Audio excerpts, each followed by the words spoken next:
The most terrifying moment in any relationship isn't the explosive argument, the shattered plates, or the venomous accusations. Those things actually show that someone still cares enough to fight. The real horror begins with a quiet, hollow click, the sound of an empath finally switching off. It's the silence that follows when a person who once felt everything for you suddenly feels absolutely nothing. Stay with me, because what happens in this shift rewrites every rule of emotional power you've ever known. Carl Jung, one of the greatest minds in psychology, discovered that the human psyche doesn't just break under pressure, it transforms. When an empath reaches their absolute threshold, they don't just crack or have a meltdown. They undergo a fundamental evolution, turning into something cold, precise, and completely unreachable to those who spent years taking them for granted. We live in a world that mistakes an empath's kindness for a bottomless well. People see their patience, their constant forgiveness, and their willingness to absorb pain as an infinite resource they can tap into whenever they want. But they couldn't be more wrong. Jung's research into psychological compensa, Tian, proves that the mind demands balance. If you force an empath to suppress their own needs, their boundaries, and their anger for too long, those feelings don't just evaporate into thin air. Instead, they ferment beneath the surface until they hit a critical mass. This is where the danger lies. When that pressure becomes too much, the psyche protects itself by flipping entirely. Jung called this phenomenon enantiadroia, the point where a force becomes its own opposite. Think of it like a rubber band that has been stretched to its absolute limit. It doesn't just stay stretched, it snaps back with a force that is equal to all the tension it held. For the empath, this means the person who once loved too deeply, gave too freely, and stayed too long suddenly hits a psychological wall. In that moment, the caring doesn't just fade, it disappears. This shift isn't a slow, gradual decline where you can negotiate or apologize your way back into their heart. It is a total, instantaneous, and absolute shutdown of the emotional connection. This is the silent shift that catches people off guard. One minute the empath is your biggest supporter, the person who validates your feelings and carries your burdens as if they were their own. You've grown used to them being the safe harbor you can always return to after you've mistreated them. But the next minute, you are a ghost to them. You can cry, you can plead, and you can promise to change. But the, quote, receiver in them has been dismantled because they spend so much energy being, quote, Allen when they decide to be, quote, all out. There is no middle ground left. They aren't acting out of spite or trying to hurt you. They have simply moved into a state of psychological survival where you no longer exist as a priority. You haven't just lost their love, you've lost their recognition of you as a person they need to care for. And that is a void you can never fill again. The breakthrough of the shadow is the moment the internal architect of the empath finally decides to stop building bridges for people who only want to burn them. For years, empaths exist in a state of grueling, unpaid emotional labor. They don't just walk into a room, they absorb it. They pick up on the hidden tension, the unspoken sadness, and the simmering anger of everyone around them like a high-powered emotional sponge. This isn't just a personality trait. It is a full-time job that drains their battery to zero every single day. They operate under the beautiful yet dangerous delusion that if they just care enough, listen long enough, or absorb enough pain, they can heal the broken people in their lives. But this path doesn't lead to a miracle. It leads straight to self-destruction. When the empath finally hits that wall, the world expects a breakdown. People expect them to cry, to collapse, or to beg for help. But what actually happens is far more powerful. It's a breakthrough. Carl Jung realized that when an empath finally stops caring in the traditional sense, they aren't actually becoming cold or heartless. They are finally becoming whole. Up until this point, the empath has lived a fragmented life, pushing away any part of themselves that felt mean, selfish, or guarded. They spent their entire existence repressing their shadow, that darker protective side of the psyche that every human needs to survive.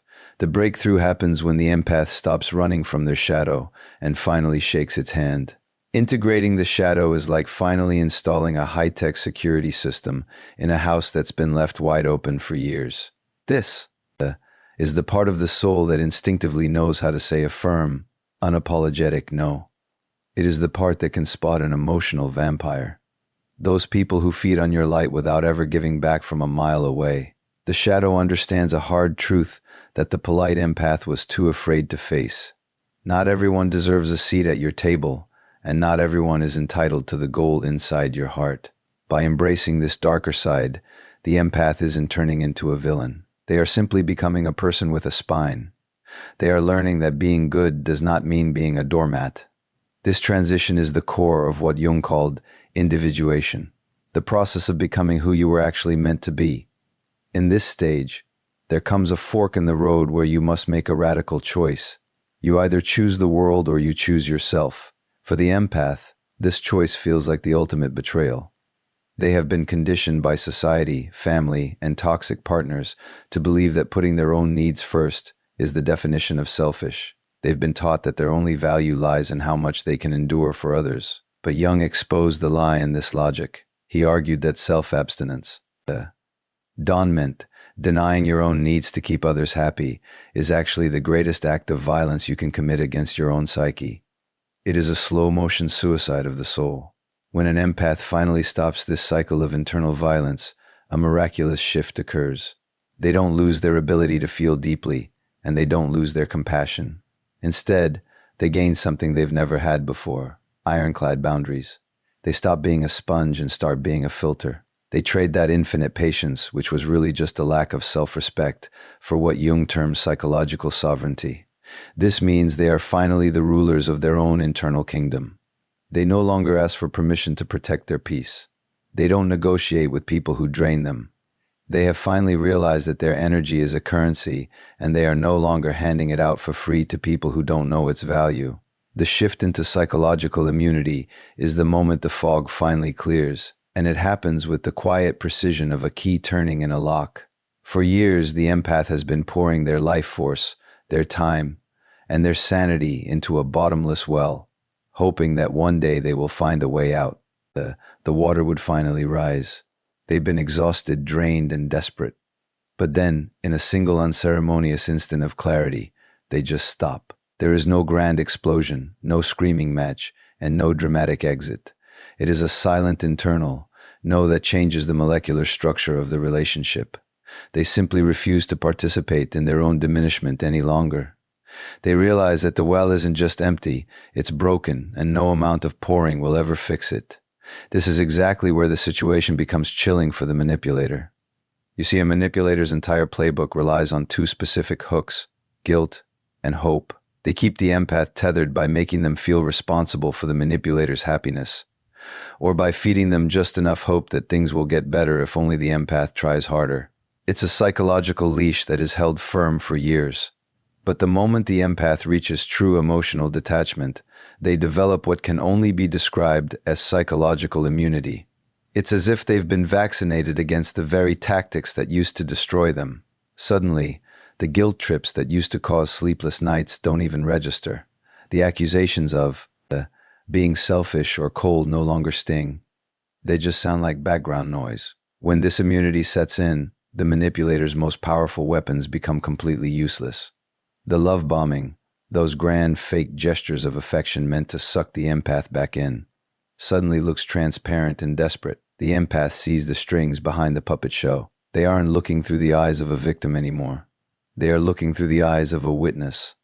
The leash hasn't just been loosened, it has been cut at the base.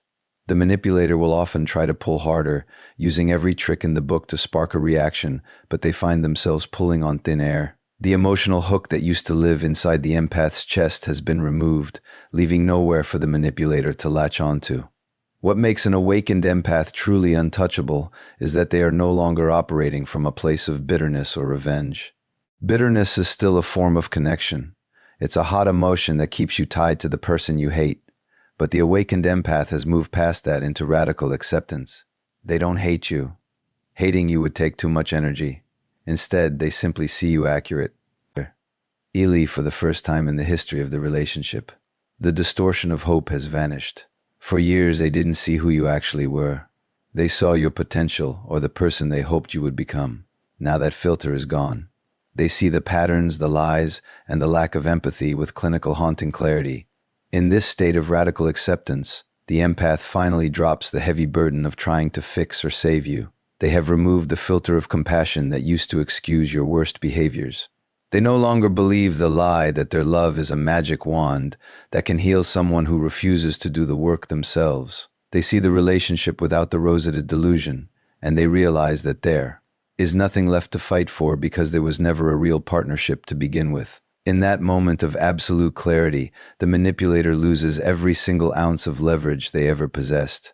You cannot control someone who no longer needs your validation, no longer fears your anger, and no longer believes your lies.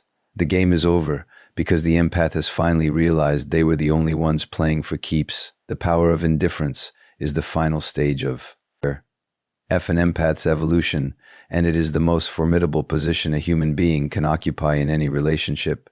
This isn't the cold, calculated indifference of a person trying to play hard to get or win a power struggle. This is an indifference born from deep, hard-earned wisdom.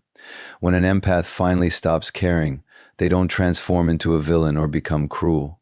They don't have the energy for malice, and frankly, they don't think you're worth the effort of a grudge. Instead, they simply become unavailable emotionally, spiritually, and physically. They don't seek revenge because they've realized that the best payback isn't hurting you, it's making you irrelevant. They simply disappear from the equation of your life, leaving a void that no amount of noise can fill. In this state, the empath undergoes a massive behavioral shift that leaves the other person spinning. They stop explaining themselves. They stop defending their reality. Most importantly, they stop trying to make you understand their point of view. For years, they may have begged for your empathy, crafted long messages to explain their hurt, or stayed up until 3 a.m. trying to fix a misunderstanding. But now, silence, they have reached what Jung called psychological completion. This is the point where their internal world has become so solid and so self-contained that their sense of worth no longer requires even a single shred of your validation. They don't need you to agree with them. They don't need you to see their side. And they certainly don't need your permission to be done. This is the exact moment an empath becomes truly dangerous. People often think dangerous means someone who will lash out or cause a scene. But the most dangerous person is the one who has absolutely nothing left to lose to you. They are dangerous because they are finally capable of walking away and never looking back.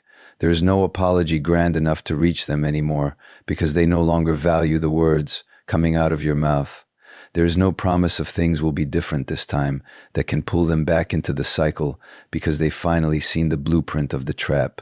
You can't manipulate someone who has disconnected their heart from the outcome of the relationship. The true beauty of this transition is that the empath has found something infinitely more valuable than a toxic connection. They have found their way back to themselves. They have realized that their ability to care, to feel, and to nurture was never a weakness. It was a high-value gift they were giving away to someone who didn't know how to handle it. By reclaiming that gift, they are finally whole again. Once that gift is withdrawn, the power dynamic shifts permanently. You are no longer dealing with a sponge who will absorb your toxicity. You are dealing with a sovereign force that you can no longer influence, move, or control. They have returned home to who they always were before the world convinced them that suffering was the price of love. When an empath is done, they aren't just leaving you. They are arriving at their own doorstep, and they are locking the door behind them. Ultimately, the withdrawal of an empath's care is the loudest silence you will ever hear. It marks the moment they realize that their light is too bright to be wasted on someone who only wants to dim it. They have traded the exhausting cycle of saving others for the liberating truth of saving themselves. Their departure isn't an act of war. It is an act of self-preservation. They aren't walking away to hurt you. They are walking away because do you no longer have the power to hurt them? This is the ultimate transformation. The day the emotional sponge becomes an unbreakable.